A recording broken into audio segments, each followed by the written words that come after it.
नमस्कार. ऋतुजा मराठी चॅनलमध्ये आपलं सहर्ष स्वागत आहे. आज आपण पुडाच्या खुसखुशीत करंज्या पाहणार आहोत. त्यासाठी लागणारं साहित्याचं आपण प्रथम बघणार आहोत. तर प्रथम आपण बारीक रवा घेतलेला आहे. आता हा बारीक रवा मोजून घ्यायचा आहे. साधारण 2 ग्लास आपण हे घेतलेलं आहे. 2 ग्लासामध्ये थोडंसं वरती घ्यायचं, म्हणजे कोणतंही माप घेताना 1.25 मापाने घ्यायचं, म्हणजे ते शुभ मानतात म्हणून ते 1.25 मापाने घ्यायचं. म्हणून आज आपण 2 ग्लास आणि वरती थोडंसं हा रवा घेतलेला आहे. आता या रव्यामध्ये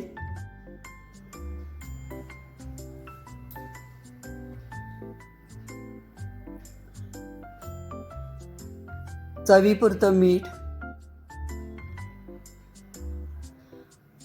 आणि 2 चमचे तूप घालणार आहोत.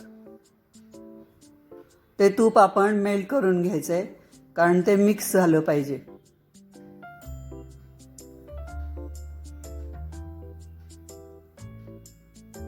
हे बघा, आपण आता हे गरम घेतलेलं आहे तूप, आणि हे आता आपण थोडंसं गार झाल्यानंतर संपूर्ण रव्याला असं चोळून घ्यायचं आहे, म्हणजे ते चांगलं मळून छान बारीक मऊसूत होणार आहे. तर हे असं आपण मळून घेऊयात. आणि हे मळताना आपण दूध वापरणार आहोत. दूध आपल्याला जसं आपण पाणी कणिक भिजवताना मोजून घेत नाही, तसंच मी दूधसुद्धा मोजून घेतलेलं नाही. थोडं थोडं थोडं करून आपण हा रवा भिजवणार आहोत.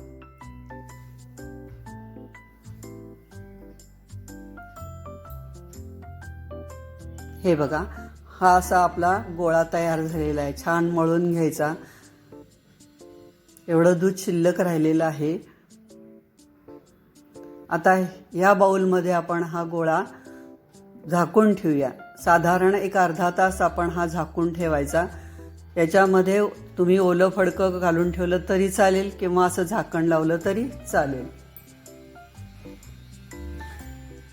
आता त्यासाठी आपण सारण करणार आहोत करंज्यासाठी. तर ते सारणासाठी लागणारं साहित्य आपण पाहूया. ह्या 2 वाट्या खोबरं घेतलेलं आहे, त्याचा हा किस केलेला आहे. आता हा किस करंज्या चांगल्या राहण्यासाठी किंवा वास येऊ नये म्हणून आपण हे भाजून घेणार आहोत. आता यासाठी लागणारं साहित्य बघा. ड्रायफ्रूट्स, त्याचं मी बारीक मिक्सरमधनं करून घेतले. पिठी साखर, वेलची पावडर आणि खसखस भाजून बारीक करून घेतलेली आहे. आता आपण हे खोबरं भाजून घेऊयात. साधारण गुलाबी रंगावर हे खोबरं भाजायचं आहे. खोबरं भाजून घेतल्यामुळे आपली करंजी जास्त दिवस टिकते. साधारण 8 ते 10 दिवस टिकते. का तिला कोणत्याही प्रकारचा वास येत नाही, म्हणून खोबरं भाजून घ्यायचं आहे.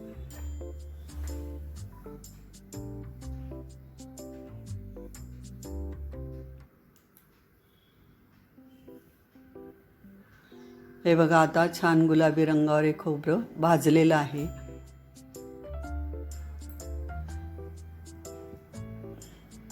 आता यामध्ये थोडंसं गार झाल्यानंतर हे खोबरं थोडंसं गार होऊ द्यायचं. त्याच्यामध्ये पिठी साखर घालणार. पिठी साखर तुम्ही तुमच्या अंदाजाने घाला. तुम्हाला गोड हवी असले त्याप्रमाणे घाला. कमी गोड हवे असले तर कमी घालू शकता. साधारण 2 वाट्याच्या खोबऱ्याला 1.5 वाटी साखर लागते.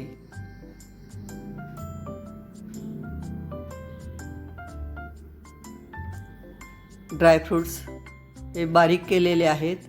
घरामध्ये आपल्या वृद्ध माणसं असतात, लहान मुलं असतात, काहींना चावता येत नाही, त्यामुळे हे बारीक करून घातलेले. आणि करंजी फुटत नाही. मुख्य म्हणजे वेलची पावडर घातली आहे. खसखस 2 चमचे. खसखस भाजून बारीक करून घेतलेली आहे. मी मगाशीच तुम्हाला सांगितलेलं आहे. आता ही पिठी साखर आणि हे कॉर्नफ्लॉवर आहे. ते कॉर्नफ्लॉवर पण नंतर वापरणार आहोत. तूप आणि कॉर्नफ्लॉवर. आता हे चांगलं मिक्स करून घेऊयात.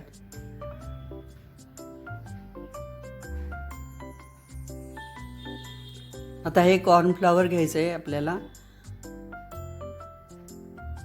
2 चमचे कॉर्नफ्लॉवर घेतले. आता हे तूप मी घेतलेलं आहे ते घट्ट आहे, पण ते पातळ करून घेतल्यास पटकन विरघळतं आणि एकजीव होतो तो ते, आणि आपल्याला पुरीला व्यवस्थित लावता येतं.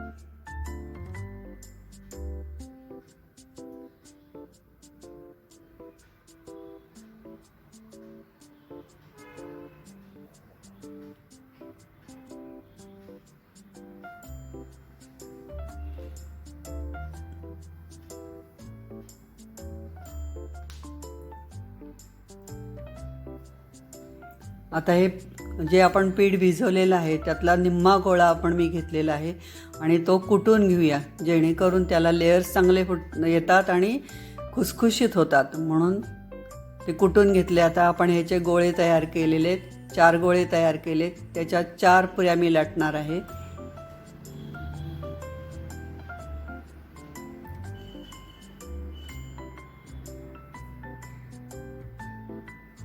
असे छान साधारण पातळ अशा लाटायच्यात. ह्या 4 पुऱ्या आपण लाटून घेतलेल्या आहेत.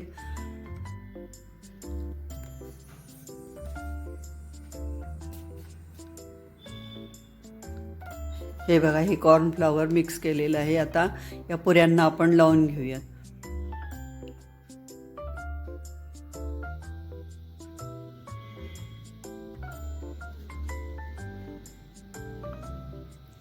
सगळीकडे असं छान पसरून घ्यायचं, कारण प्रत्येक करंजीला लेअर छान सुटतात, म्हणून छान पसरून घ्यायचं आहे.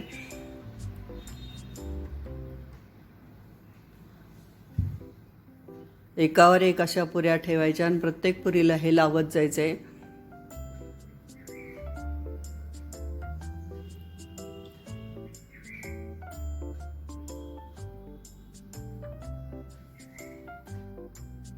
जास्त पण लावायचं नाही, कारण हे तूप आहे. तुपामुळे काय होते, करंजीची फुटण्याची शक्यता असते आणि ते तूप पण बाहेर येऊन ती करंजी मोडली जाते. त्यामुळे जास्त तूप घ्यायचं नाही. अशा ह्या 4 पुऱ्या एकावर एक आपण ठेवल्यात.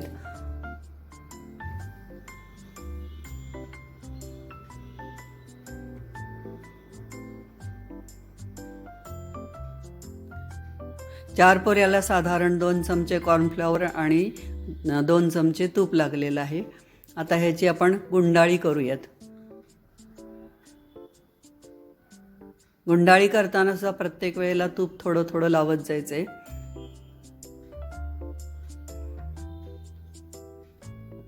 आणि छान असं हे दाबून दाबून दाबून मोठं करत जायचं, म्हणजे मग आपले गोळे छान होतात.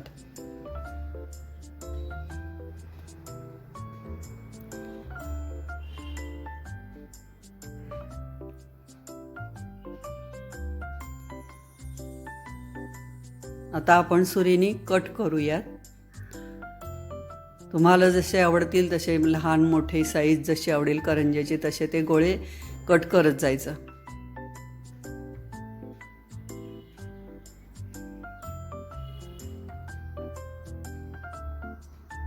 आता हे आपण पुऱ्या लाटून घेऊयात आणि मग त्याच्यामध्ये सारण भरायचं आहे.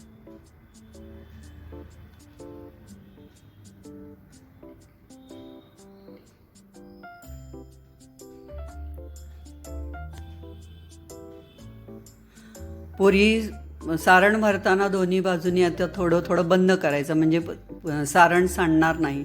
आणि असं हे बंद करायचं आणि कात्रण आपलं आहे त्या कात्रणाने, त्याला डिझाईनचं कात्रण असते चमचा, त्याने आपण करंजीचे आकार कापून घेणार आहोत.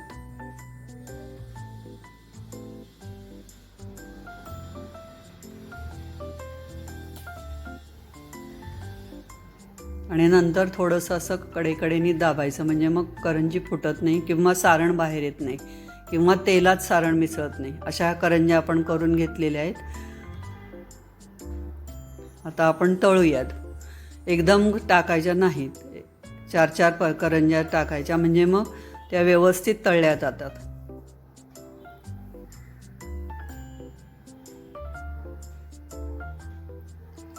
थोडं थोडं तेल त्या करंज्यावर असं घालत राहायचं, म्हणजे करंजी फुगते आणि लेयर्स पण छान दिसतात.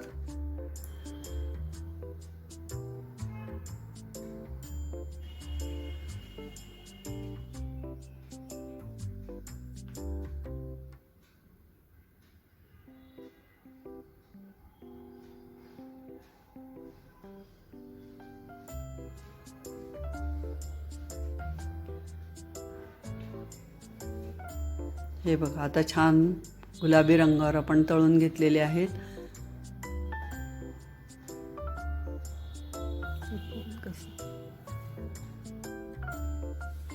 हे बघा किती छान लेयर्स आलेले आहेत. अशा पद्धतीनं आपण बाकीच्या पण करंज्या तळून घेणार आहोत.